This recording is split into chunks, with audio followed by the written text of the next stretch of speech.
Hello everyone, and welcome to Carvel in Action with Cloud Foundry for Kubernetes. My name is Dave Walter, and I've been an engineer on the CF release integration team since March 2019. We're responsible for releasing both Cloud Foundry for Kubernetes and CF deployment, sometimes referred to as Cloud Foundry for VMs or Cloud Foundry for Bosh. I feel I should start with a small disclaimer. I have tried to severely limit the amount of on-screen examples of YAML configuration in this talk. Where it cannot be avoided, I have included links to actual examples from CF for K8s in the slides so that you can review them later at your leisure. Pulling together all of the separate components that make up Cloud Foundry has never been a particularly straightforward task. In the world of CF deployment, we have Bosh, with its strict API boundaries and its director to orchestrate deployments. Now, I know what you're going to say. Bosh is hard. Well, as complicated as Bosh is for many users, it has clearly defined boundaries between component releases on the one hand and deployment manifests on the other. The component releases are responsible for exposing a set of jobs that include specifications with well-defined lists of available properties. The deployment manifests take care of, among other things, the user-defined configurations for those jobs. Turns out that Bosh is hard for a reason. Issues like simple yet flexible configuration options and reliable one-step deployments are not easy to achieve. So how do we solve these problems in this new world of Kubernetes as an alternative to Bosh? Fortunately, we have Carvel. Some of you might not have heard of Carvel and are wondering what it is. Carvel is a suite of tools designed to help users manage, manipulate, and deploy applications to Kubernetes. You may know them by their previous name of Kubernetes tools, or K8s for short. The tools in the Carvel suite have been designed to solve many of the same problems on Kubernetes that Bosh solves for us on VMs. Some of you might also be unaware of Cloud Foundry for Kubernetes, or CF for K8s for short. This is a new version of Cloud Foundry designed to run application workloads natively on a Kubernetes cluster, whilst also running its control plane on the same cluster. If you weren't able to catch it live, make sure to watch the recording of Paul Warren's talk titled CF Push Comes to Kubernetes, Introducing CF for K8s 1.0. The three Carvel tools I'm going to focus on today are vendir, YTT, and kapp. This talk will explore some of the more interesting and complicated features of these tools and how the CF release integration team has used them to create a holistic Cloud Foundry experience on Kubernetes. The first challenge is to package all of the Cloud Foundry components into a single cohesive project. With Bosh, there's a well-defined set of abstractions in the form of job templates, job specs, releases to group-related jobs, and a central manifest to co-locate jobs into instance groups and provide configuration.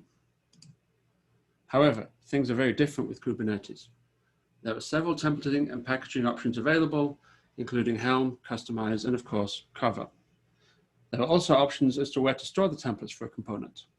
Some teams choose to keep them with the source code for the component, whilst others prefer to use separate repositories. While choice is generally a good thing, it does lead to a variety of solutions, which adds complexity. Enter vendir.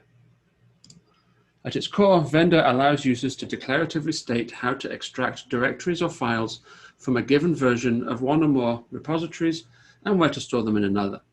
You could think of it as a dependency management tool for configuration files. In this example, you can see how we extract a specific set of templates from the CF K8s repository network on lines 13 through 15 and co-locate them all in the config directory in the CF for K8s repository, specified on line 6. With CF for K8s, this is only part of the story. Some components have chosen to provide Helm charts, whereas others went with YTT templates. Fortunately, YTT supports plain YAML files. And since users will be using YTT to configure CF for K8s, this means that all we need to do is pre-process each of the Helm charts with a defined set of values, and then we can combine the resulting YAML with the YTT templates for the rest of the components. For example, this is the script we use to process the Minio Helm chart. In addition to applying the desired configuration, we apply a YTT overlay to scrub a default set of credentials from the templated chart. I'll talk more on YTT overlays later. Now that we've assembled all of the components that make up CF for K8s, the next step is to apply the user-provided configuration. This would normally be the job of the Bosh manifest. It allows users to control most basic aspects of their deployment, including job-specific configuration and co-location into instance groups. It also gives users the ability to modify manifests maintained by others by using ops files. With Kubernetes, things are quite different. VMs and jobs have been replaced by pods and containers. While this means that we don't have to concern ourselves with things like problems with job co-location, we do still have to focus on how the components are combined into a cohesive set of deployment instructions. Sounds like a job for a templating engine. YTT is a templating engine in Carvel and defines the configuration interface of CF for K8s. Users specify one or more YAML configuration files called data values and the combined set of component templates via command line options. YTT uses the data values to evaluate variables in the templates and renders the resulting documents. The entire set of data values properties that make up the configuration interface is defined in a set of files in the CF for K8s repository. Ideally, all components would use the same templating language, allowing us to easily present a unified interface to the user. However, the choices I mentioned earlier lead to a variety of implementations, which in turn leads to complexity in hiding those implementations behind the desired user interface. For the plain YAML documents generated from the pre-processed Helm charts, and for configuration not exposed by YTT templates via their data values interface, we have to use Ytt Overlays to apply changes as specified by the configuration choices made by the user. Ytt Overlays are like BOSH ops files, with similar actions to add new settings, update existing ones, and remove them if desired. You can also append to arrays, and so on. However, the entire set of Kubernetes documents is available for modification by the user, and this can make them much more dangerous. By default, Ytt recursively traverses all configuration directories specified on the command line. First, it separates the documents in the provided input parameters based on their type: data values, overlays, and templates. It then merges all the data values together to form a single master set of values. Next, it evaluates all the overlays and templates using that master set of values. Finally, it applies the overlays to all of the templates and renders the results to produce the final set of documents. This can lead to problems if overlays are not carefully written to only target the desired Kubernetes resources, as overlays from one directory can modify resources defined in a file in another directory.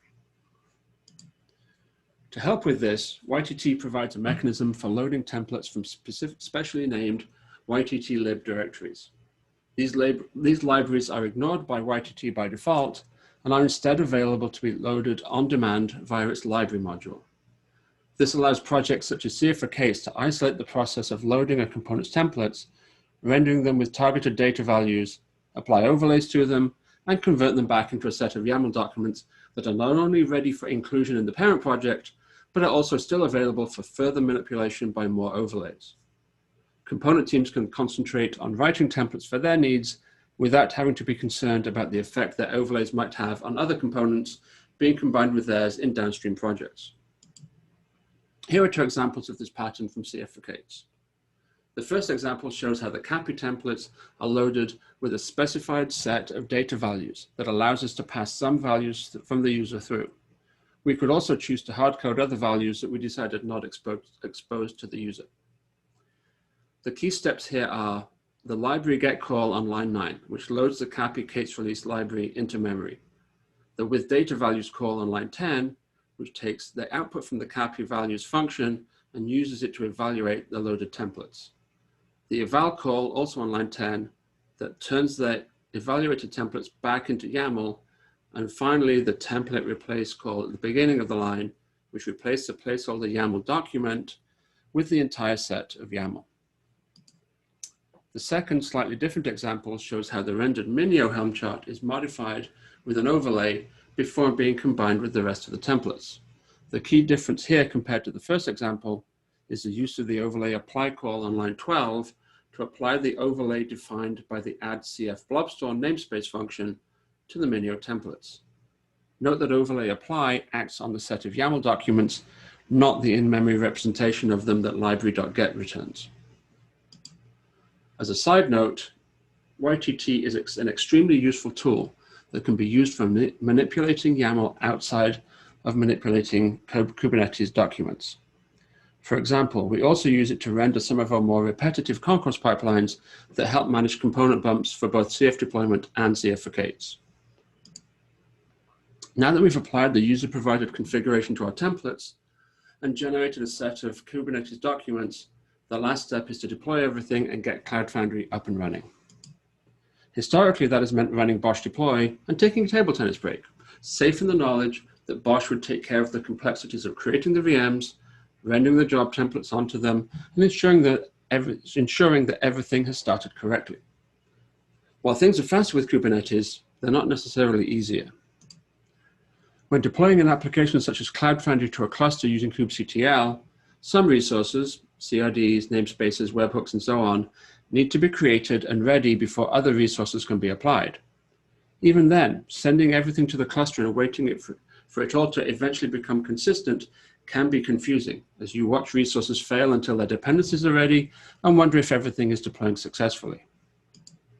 Once again, Carvel comes to the rescue. This time we have kapp to handle the orchestration for us. This means that it will automatically apply the resources that need to be created first, wait for them to be ready, and then proceed to apply other resources. This cycle can be repeated as many times as is required to successfully deploy everything without requiring the user to issue multiple commands. While the common use cases are taken care of by kapp's built-in rules, we sometimes need to teach it how to manage the deployment of custom resources correctly. Most kapp configuration is applied via metadata annotations, which are defined as pairs of key value data. The key consists of 3 separate sections: the prefix, which is always kapp.k14s.io, the rule name, and a unique identifier. While the identifier is not required, it is recommended to avoid issues with colliding annotations. The first adjustment we can make involves using change groups and change rules to control the deployment of dependent resources, where one will not start before another is ready. Kubernetes does handle this natively with its eventual consistency approach, but this can lead to potentially confusing error messages and crash loop backoffs that cause the deployment to take longer than it really needs to. To avoid these issues, we can put a set of resources into a change group and apply change rules to dependent resources to tell kapp to wait until the first set of resources are ready before applying the dependent resources. Waiting to apply a given set of resources helps eliminate error messages since they can start first time, and also can result in a faster overall deployment. As this example from the kapp docs show, these rules can be combined on the same resource for more fine-grained control. The second adjustment involves versioned resources. This technique is most commonly applied to Kubernetes configuration resources consisting of config max and secrets. It is intended to solve the problem of resources not updating their internal configuration when a value in a configuration resource is modified. It works by appending a numeric version to the configuration resource name, which is incremented on every deployment. References to the configuration resource name in other resources are also updated, which forces those resources to be recreated with the new configuration resource mounted. You can use custom template rules to teach kapp about configuration resource name references that it does not know about by default to ensure that they're kept in sync with the name of the configuration resource itself. The last adjustment involves using custom wait rules to tell kapp how to tell if a component is ready. Making kapp wait until a resource is actually ready is actually helpful for 2 reasons. If the resource has dependencies, we do not want kapp to attempt to create them too early. And even if it doesn't, waiting until all resources are ready gives users confidence that the deployment is complete when kapp says it is. It's worth noting that you do need to set up appropriate readiness probes for your resources. In addition to this being a best practice when working with Kubernetes, kapp relies on the ready condition to tell it when each resource is finished deploying. For example, you probably want the readiness probe for a web server to actually send a request and confirm that it receives a successful response, rather than simply checking that the server is listening on the appropriate TCP port. Wait rules also offer the benefit of a faster deployment feedback cycle, as long as the resource is only marked as ready false when it hits a non-retriable error. All of these custom configuration allow us to keep the user experience as simple as possible. To deploy, all they need is a single kapp command. After just a few short minutes, they have a fully functional Cloud Foundry installation running on Kubernetes, ready to accept applications pushed to the platform. And that wraps up my look at 3 extremely useful tools from the Carvel suite: vendir, YTT, and kapp. For those of you who are new to the Carvel suite of tools, I hope you have found this introduction informative. For those of you who have started using some of the tools already, I hope this has been helpful to show you new ways to make them even more effective in allowing you to bridge the gap between the worlds of BOSH and Kubernetes. My thanks go to the Carvel team for creating such a powerful and useful suite of tools, and the current and former members of the CF Release Integration team that I've had the pleasure of working with over the past couple of years. Thank you. Hi, everyone. Hopefully you can hear me okay. Hopefully that talk was informative, gave you some an introduction into deploying Cloud Foundry on Kubernetes and the tooling we're using for the configuration and deployment. If you have any questions, I'd be happy to take them now, or you can always reach out in Slack in the CF for K8s channel. The team's always happy to answer questions or help with any problems people may have. Definitely excited now we've gone 1.0. We released that yesterday. Very excited for people to start trying out the platform on Kubernetes, giving us their feedback, and keep working towards a great Cloud Foundry experience on top of Kubernetes.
Oh, we have a question. Okay, Andrew Whitrock's asking, what is the best way to start using the Carvel tools? So you can go to carvel.dev to get started and download the tools. Each of them is targeted at a different use case. They've taken the Unix tool approach of small, sharp tools that solve a particular problem. Depending on your needs, different tools will fit in. So, for example, if you are manipulating YAML, whether it be a concourse pipeline, K8s deployment document, even a BOSH manifest, you can use YTT to help manage that. It's very powerful at pulling fragments together to form larger documents, or as I showed with the example with concourse pipelines, if you have a very repetitive pipeline, you can use an input file and iterate over the contents there to kind of stamp out jobs that are very similar in nature. Vendir is an extremely useful tool for aggregating code from repositories together into a larger cohesive bundle. So, for example, it's kind of like a Git submodule. You can pull in pieces as needed, and then obviously if you're deploying on Kubernetes, then kapp, I think, is a great replacement for the BOSH deployment process, where it gives you that real-time status of how everything is being applied to the cluster and the health of the deployment as it's progressing, that you don't get with kubectl.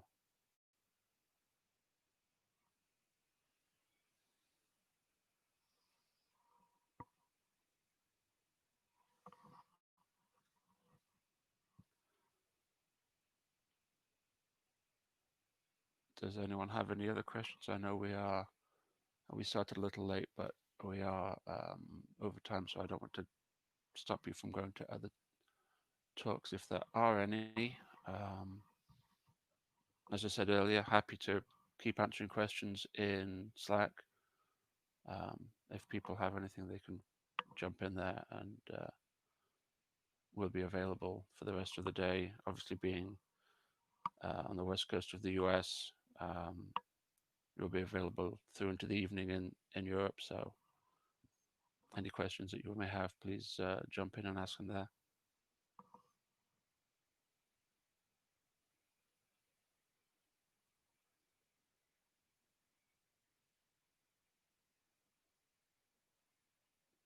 Okay, if there's nothing else, I'm going to stop broadcasting now, but thank you all for attending. Hopefully it was, you all got something out of the talk, and I'll see you all soon. Bye-bye.